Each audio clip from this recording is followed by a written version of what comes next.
રાજકોટમાં number plate વગરના વાહનોને પેટ્રોલ ડીઝલ નહીં આપવા અંગે પોલીસ કમિશનર દ્વારા જાહેરનામું બહાર પાડવામાં આવ્યું છે. આ જાહેરનામાને પેટ્રોલ પંપ સંચાલકો દ્વારા પણ આવકારવામાં આવી રહ્યું છે.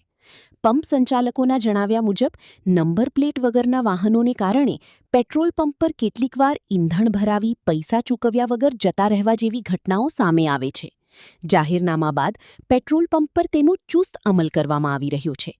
અત્યાર સુધીમાં અંદાજે 12થી 15 જેટલા નંબર પ્લેટ વગરના વાહનોને ઈંધણ આપવાની ના પાડવામાં આવી હોવાનું પંપ સંચાલકે જણાવ્યું હતું, જેની કર્મચારી દ્વારા ખાસ તકેદારી રાખવામાં આવી રહી છે.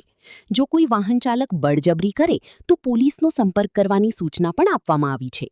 મારું નામ હર્ષદ પરમાર છે. અહીંયા મેનેજર તરીકે વર્ક કરું છું. કમિશનર સાહેબનું જે જાહેરનામું છે પંપને લગતું છે, સારા માટે જ છે. કેમ કે પંપની અંદર ઘણા એવા ઇસ્યુ થતા હોય કે જે નંબર પ્લેટ વગરની ઘણી ગાડીઓ આવતી હોય, પેટ્રોલ ડીઝલ ફિલિંગ કરાવી અને એમને ચાલ્યા જતા હોય, તો આ લોકોને પકડવા માટેનું આ પ્રયત્ન છે કમિશનર સાહેબનો, સારો છે અને અમે ચુસ્તપણે એનું પાલન કરીએ છીએ.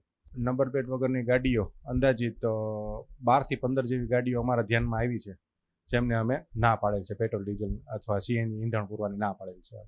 હા, 100% આવું બનતું જ રહે છે. કેમ કે આવું પ્રશ્ન ઘણા બધા નીકળતા હોય. નંબર પ્લેટ વગરની ગાડીઓ છે, ફેન્સી નંબર પ્લેટ છે, આવી ગાડીઓ ઘણીઓ ફરતી હોય રાજકોટની અંદર.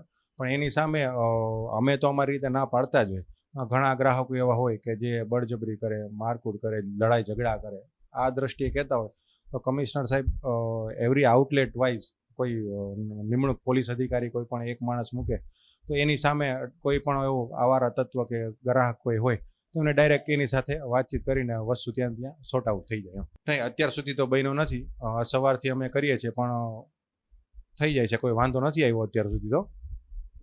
પણ આગળ જતા આ પ્રશ્ન થાય તો એના નિવારણ માટે કમિશનર સાહેબને આ રજૂઆત કરી શકીએ આપણે એમ. નહીં, હાલ તો હમણાં કોઈ ભાવ વધારો લગભગ આવ્યો છે નહીં, અને એઝ ઇટ ઇઝ જે કંપની ઉપરથી ભાવતાલ વધારતા હોય અમારે કંપનીનું કહેવા પ્રમાણે ભાવ અપડેટ કરવો પડે, એમાં એવું થાય.